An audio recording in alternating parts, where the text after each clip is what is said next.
নমস্কাৰ মই আপোনালোকক এটা ইউৰো আছামিজ আৰ্কিটেক্সাৰৰ ঘৰ দেখাব ওলাইছোঁ। ঘৰভাগৰ নাম হেমা পদ্ম আলয়। অসমত থলুৱাভাৱে উপলব্ধ বাঁহ আৰু কাঠক পৰ্যাপ্ত পৰিমাণে ঘৰভাগত ব্যৱহাৰ কৰা হৈছে। অসমৰ সংস্কৃতি কাৰিকৰী সংস্কৃতিক যাতে আমি জীয়াই ৰাখিব পাৰোঁ আৰু নতুন প্ৰজন্মক যাতে দেখুৱাব পাৰোঁ। কিনাৰত এয়া ফুলনি বিভিন্ন ধৰণৰ গছ আছে। ইয়াত চৰাই চিৰিকটি ইয়াত উমলি থাকে। বটল বাছ গছ আছে, ফলাহাৰী গছ আছে। বটল বাছততো চৰাই থাকেই। এয়া ওপৰৰ মহলটো চাওক, একেবাৰে বাঁহৰ বেৰ দিয়া হৈছে।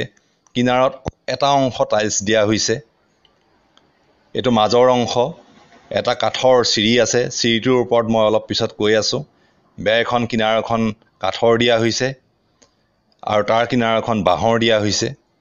এইটো এটা বাঁহৰ চিৰি, বৰ দীঘলীয়া চিৰি। চিৰি সদায় দীঘল হ'ব লাগে, তেতিয়া উঠিবলৈ কষ্ট কম হয়। দীঘল মানে শ্ল'পিংটো বেছি থাকিব লাগে। পূৰ্বতে আমাৰ জনজাতীয় লোকসকলে পাহাৰত উঠিবৰ কাৰণে এনেকুৱা ধৰণৰেই চিৰি ব্যৱহাৰ কৰিছিলে। তাকে অলপ উন্নত হ'ব লাগে, উন্নত কৰিব লাগে যাতে পিছল নাখায়। কিনাৰত দেখিছে আপোনালোকে এয়া বিভিন্ন ৰং বিৰঙৰ ফুল। কিনাৰত সেইখন আমাৰ পুৰণা ঘৰ। বাঁহৰ চিৰিটো মাটিৰ পৰাই আৰম্ভ হৈছে। এইখন পুৰণা ঘৰত সোমোৱা গেট। আগৰ দিনৰ শাল কাঠৰ ঘৰ আছিল। এয়া বিভিন্ন ধৰণৰ ৰংবিলাক দেখিছে। সেই তলৰ ৰাস্তাটো ওপৰ মহলৰ পৰা ফটো তোলা হৈছে। সেইকাৰণে ৰাস্তাটো দেখাত বৰ সৰু সৰু লাগিছে। একেবাৰে নিৰিবিলি পৰিৱেশ ইয়াত।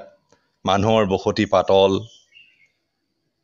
সেইকাৰণে এই জেগাটো ঘৰভাগ সাজিবৰ কাৰণে জেগাটো নিৰ্ধাৰণ কৰা হৈছে। ভৱিষ্যতে এই ঘৰভাগ সাংস্কৃতিক কাৰ্যসূচীৰ কাৰণে ব্যৱহাৰ কৰিম বুলি ভাবিছোঁ। কিমান দীঘলীয়া ৰাস্তা, কিমান পৰিষ্কাৰ ৰাস্তা, এয়া চাওক। ঘৰৰ কাষটো দেখুওৱা হৈছে আপোনালোকক। দুই কাষেই মানুহ নাই অলপ দূৰলৈকে। আমাৰে মাটি দুই কাষে, সেইকাৰণে মানুহৰ অৱস্থান নাই। এই কাঠৰ চিৰিটো চাওক, গোটা কাঠ দুফাল কৰা হৈছে। ইয়াত কোনো ৰাণ্ডাৰ ব্যৱহাৰ কৰা নাই। কাঠৰ অৰিজিনেলিটিটো ৰক্ষা কৰা হৈছে। এনেকৈ কাঠ লগাই দিয়া হৈছে। আগতে পাহাৰত বা গছত উঠিবলৈ এনেকেই কাঠৰ জখলা পূৰ্বতে কিছু জনজাতীয় লোকে বনাইছিলে।